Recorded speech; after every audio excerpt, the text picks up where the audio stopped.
All right, the drink we're about to make is called Renaissance Cocktail. Go ahead and fill up a glass with ice and water. Let it sit while you're making your drink. It'll be nice and chilled by the time you're done. All right, fill up a mixing glass with ice and measure out ½ ounce of gin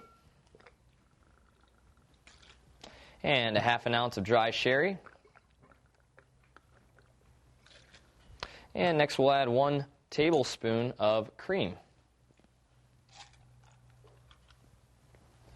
All right, grab your shaker and we'll give it a good shake.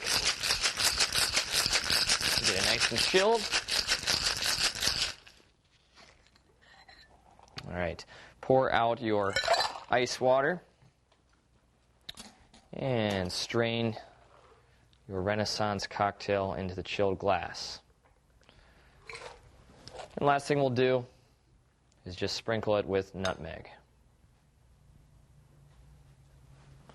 There we go. Renaissance cocktail. Bottoms up.